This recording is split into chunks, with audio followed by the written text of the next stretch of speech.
A very warm welcome to Vyoma Vihara, India's journey to space.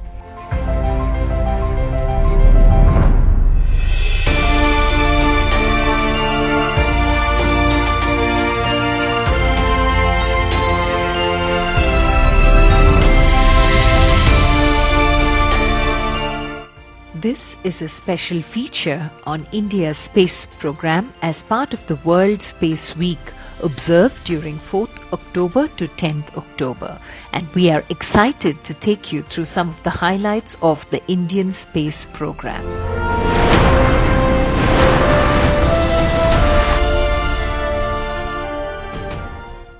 Space is a very interesting topic for all of us. Don't we wonder, looking at the sky, what are these stars, how are they formed, what is on the other side of the sky?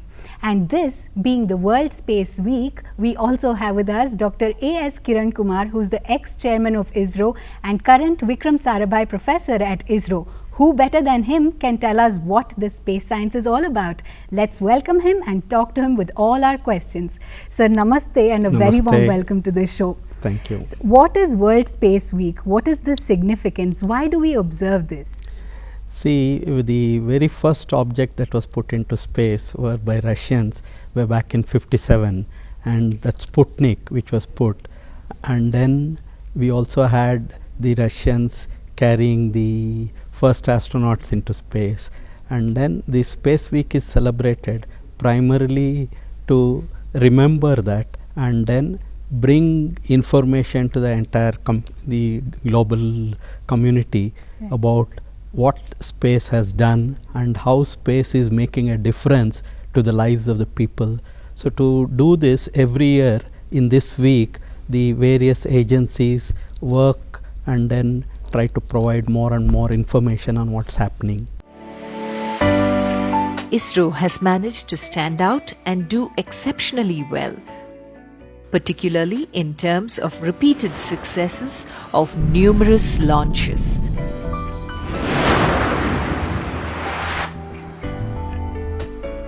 You would remember the launch of PSLV C-37 with 104 satellites a couple of years ago, which was widely acknowledged, and ISRO received accolades for being successful uninterruptedly.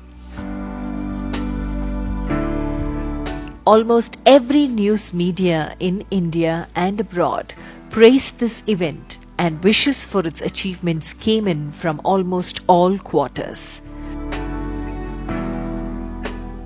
आज के हमारे वैज्ञानिकों की सिद्धि स्वर्णिम अक्षर से लिखी जाएगी। भारत के वैज्ञानिकों ने एक साथ, ये दुनिया का सबसे बड़ा रिकॉर्ड है, एक साथ 104 सैटेलाइट लॉन्च किए। I joined Space Application Center because at that time they were working on the first imaging system to be flown in space. Satellite for Earth observation was called, and it was on the Bhaskara satellite series. Russians had offered Indians that we will help you build 2 satellites and launch for you. Okay. So that opportunity was used and we were working on that. And then we started with the first imaging system which had a resolution of about 1 kilometer. That means 1 point equal to 1 kilometer type of thing. From there we started. Today India has reached almost 25 centimeter resolution imaging system. Wow. So you can see that the whole journey there has been starting from a kilometer to few centimeter, tens of centimeters, and in between India also had the, you can say, honor of having in the civilian domain the highest spatial resolution imaging system. Okay. Between 95 and 99 we had about 5.8 meter resolution, which was the best in the civilian domain. In the military domain there were other this thing. All of this did not happen overnight. It has indeed taken a couple of decades with incremental progress made on several fronts in terms of satellites and launch vehicles.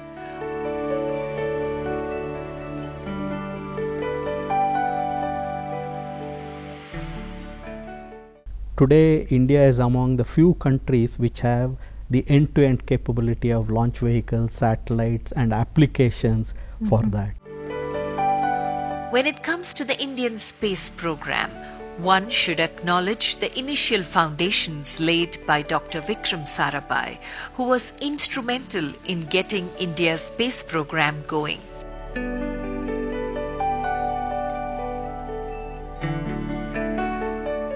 The question of space technology being used for India, and the initial activity started with Vikram Sarabhai's vision of bringing in space technology for societal benefit.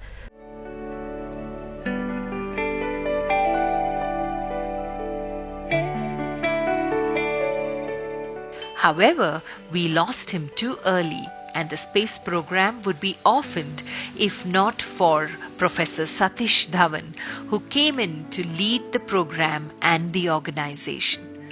There have been many stories about the leadership qualities displayed by Professor Satish Dhawan. The most popular one is that which Dr. APJ Abdul Kalam always narrated about the press conferences after an unsuccessful and following a successful launch. 1979, it was a failure. It was a failure. First time I experienced my failure. How do you manage the failure? Success I can manage. So at that time, a great man, a great leader, Professor Satish Dhawan, he comes to me, I'm very tired working nearly for months. He wakes me up, come, let us go for a press conference. Press is meeting there, like this number of people, world press, with photos, this and that, all the gadgets they are there. I was really frightened, I will be the culprit, because I am the project director, mission director. What Satish Dhawan said, Chairman, Indian Space Research Organization, said, dear friends, we have failed today.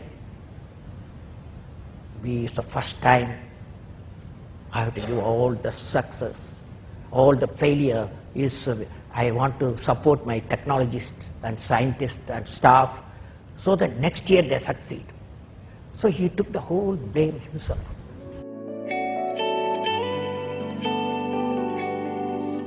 Today, largely due to the foundation laid by Professor Satish Dhawan, ISRO has transformed into a professionally managed scientific organization. One should greatly appreciate what kind of institution builder Professor Satish Dhawan was. And there is no doubt that his successors have equally shouldered the responsibility, making ISRO a truly world-class space organization. It is believed that the success of ISRO has deep roots in harnessing the science that has been carried out largely at the Indian Institute of Science without much fanfare. On the occasion of World Space Week, perhaps, it is befitting to reflect on what aspects of science and engineering has shaped ISRO to be what it is today. ISRO's success can be attributed to at least 3 key scientific and engineering domains that have helped shape the space program: aerospace engineering, material science, and electrical communications engineering.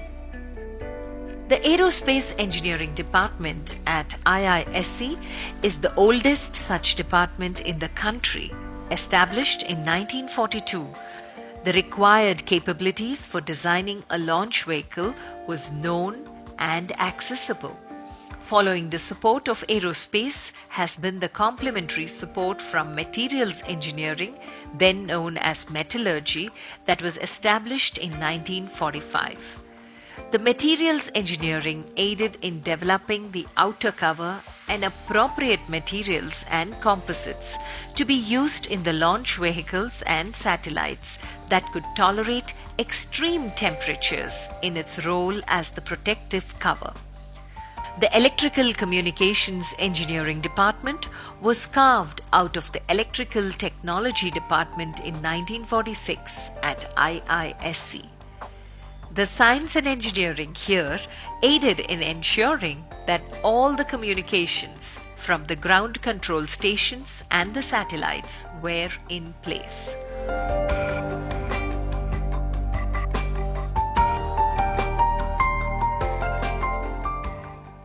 how do you get the signal from that? So you have here in Bailalu a 100 feet diameter antenna which is used for communicating with that satellite.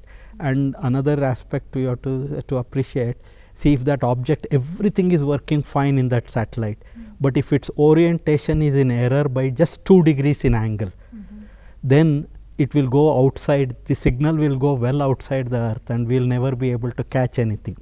So you can't even make out, if everything is fine also, you have no way of communicating. So the whole mission becomes a failure. But then, to the credit of the people who have done all this work, even today after 6 years, originally we planned Mars mission for just 6 months of operation, because what we thought was that was all the fuel we would be having for reaching and then putting it in the orbit. But all the activities happened with such precision that we had enough fuel left, and even this September 24th of 2020 we completed 6 years of mission in Mars. All the 3 departments at IISc played a key role in ensuring the right translation of research carried into these launch vehicles and satellites. Research carried out at IISc is still being used and applied in different aspects across different entities of ISRO.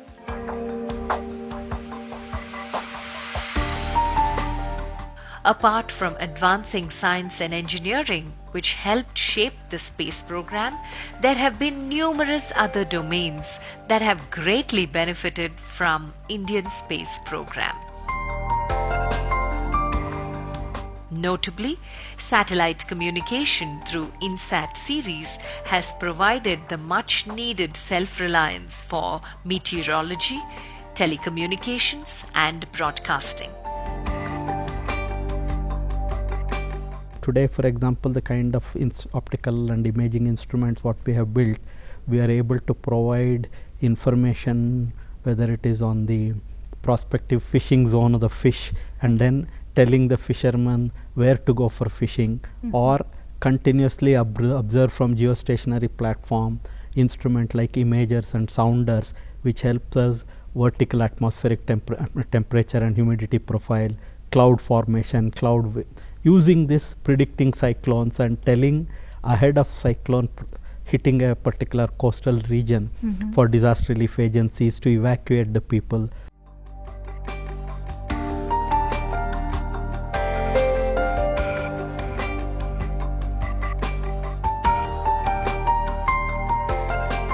In many ways, the boom of television and communication in the country is also responsible because of what ISRO has delivered.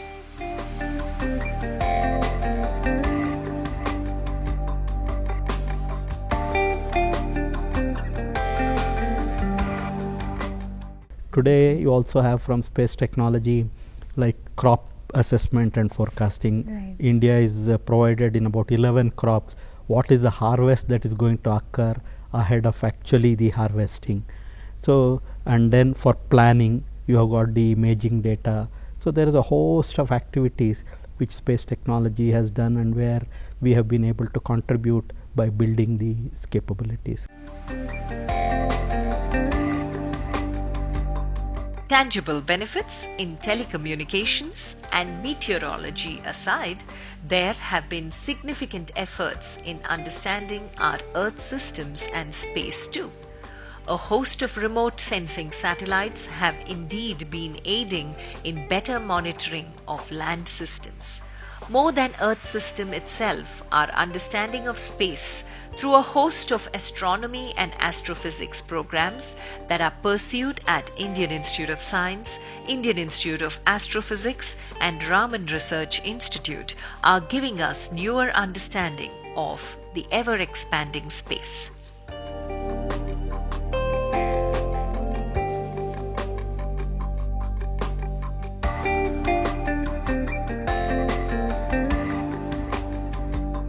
AstroSat that was recently launched is a shot in the arm in this direction. today people have Hubble telescope, or even our own AstroSat, for example. With AstroSat, in fact, one of the real beauties of this is Hubble is actually making the deep space studies, and now AstroSat carries 3 times better angular resolution in a particular wavelength, far UV, and it's the best telescope in the world. Recently you would have seen that it is able to make measurement of signal coming from almost 9.3 billion light years. My goodness. See, if you travel at the speed of light, which is 3 lakh kilometers per second, if at that speed you travel for 1 year, that's called 1 light year. So at that speed, if you travel for 9.3 billion years, that becomes 9.3 billion light years. So this is the first time anybody has been able to measure such a signal.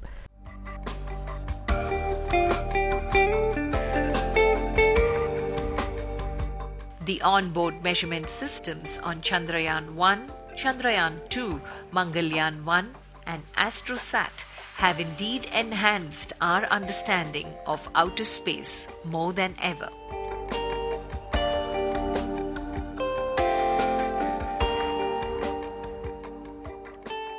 We did the activity in 2008, which is much later. Man had landed on the moon. A large number of probes had gone around the moon. Even landing had been taken place on the moon. But then the system that was built gets the credit for discovering the presence of water molecules on moon and the process of water molecule formation. That credit goes to Chandrayaan-1.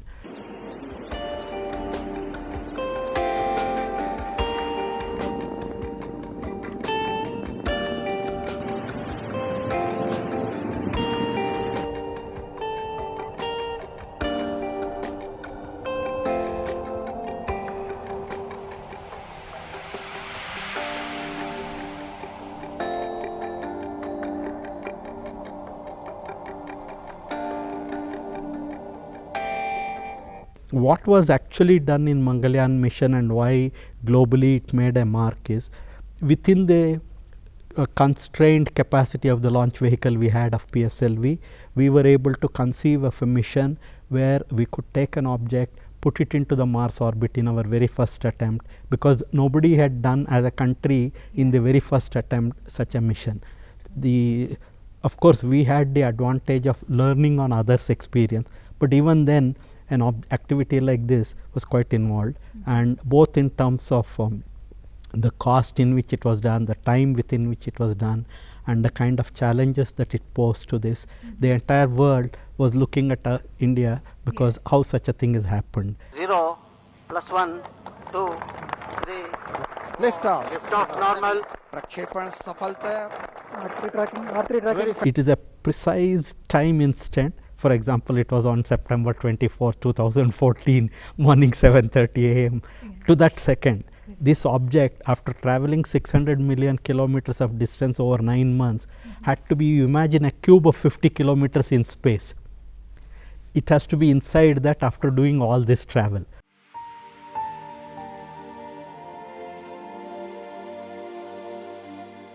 Moving on, it is crucial how policy changes can keep ISRO and a host of Indian enterprises to lead the space program in the global arena. As it stands, ISRO is the only organization allowed to launch space vehicles in the country.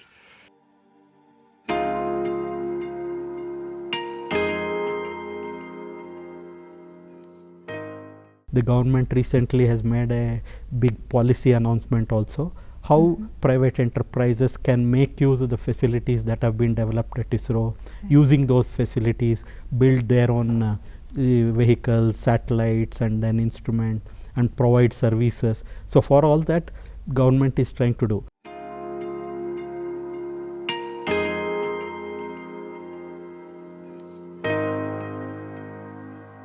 This is a monopoly, and perhaps with private participation, it can further boost the entire research and innovation in the space segment and may very well position India to lay a significant claim on the estimated $3 billion market for launching of nano and micro satellites in the next 3 years globally.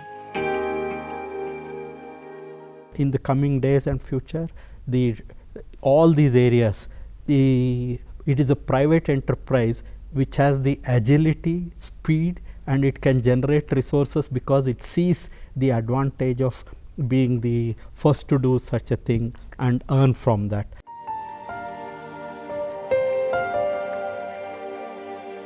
Beyond launch vehicles, the same could be extended to satellites too. We have seen EduSat and a host of other satellites designed by universities in India, but there has not been visible private participation in this arena. With regard to accessing high-resolution satellite remote sensing data, an Indian citizen still has to rely on the National Remote Sensing Centre, an arm of ISRO, the only agency authorized to obtain them. In the earlier decades, pre-satellite based cyclone tracking and prediction, super cyclones used to result in tens of thousands of lives being lost. But today, by virtue of what we have been able to provide to the India Meteorology Department and the numerical weather forecasting models which they run, so you are able to pinpoint in less than half an hour in time error and about 20 kilometer in position error, you can tell days ahead where the cyclone is going to strike this. So you can see with that all the people can be evacuated and their lives saved.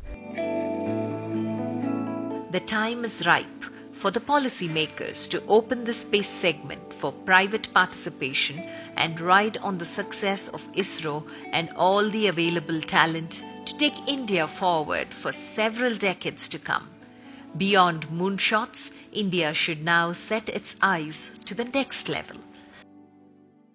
What is going to be the future of space research in the next 5 to 10 years? What would you say? For a country like India, today whatever capability is there, but capacity wise, today we have 50 plus satellites providing us communication, earth observation, navigation, even space science activities and all that. But this number is woefully inadequate. We need almost 2 to 3 times this number to meet all the demands. But then for that more money is also needed. Studies are going on how to make use of from space itself the generating energy generation. So one is in terms of this launch vehicle, making it more and more cost effective. That means reusing the parts, etc. That is on one side. Second thing is how to carry both humans and non-humans into space, and how to do long duration activities, and then how to do those activities with less and less material. We do not have the fantasy of competing with the economically advanced nations. But we are convinced that if we are to play a meaningful role nationally, we must be second to none in the application of advanced technologies to the real problems of man and society. These words of the father of the Indian space program, Dr. Vikram Sarabhai, ring true as we Indians can see that Indian space research has not only given us recent highs as Chandrayaan and Mangalyaan and other technological highs over the period of time, but has had its benefits reach the citizens' everyday needs too. Every Indian is proud to be a beneficiary. What makes Indian space research very special and different? See, Indian space research is very special and different for one basic reason. When Dr. Vikram Sarabhai, whose birth centenary we celebrated just I think, it was his idea of making use of a new technology which was just coming into operation. How to make use of this technology for development in the country and addressing the basic problems of the country. India was the first country to develop space technology for civilian application.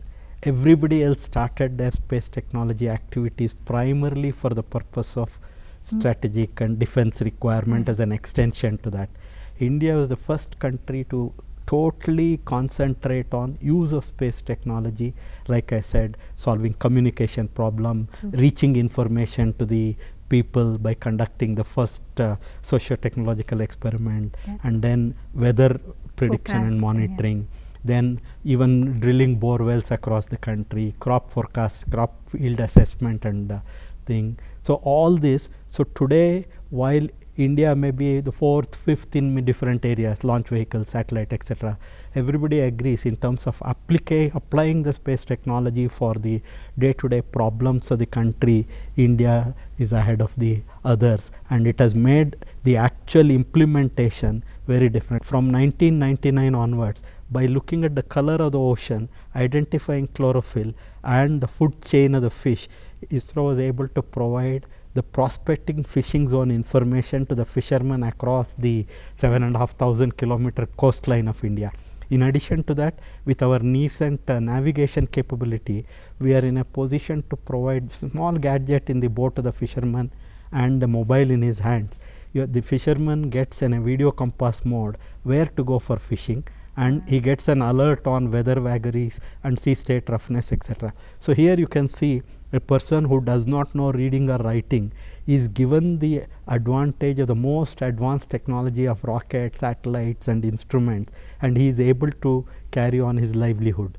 So it is this aspect of putting space technology for use in the daily country life which makes Indian space program different from others. Fantastic, sir. A huge hats off and regards to everybody at ISRO and working for space research to make our lives very simple and easy. Thank you so much for joining us today and giving us information about all these complex things. It was lovely talking to you, sir. Thank you so much. Thank you very much.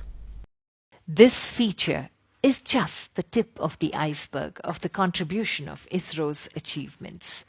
Proud of our space warriors and wishing them more success and glory in the days to come to continue to explore the endless expanse of space research.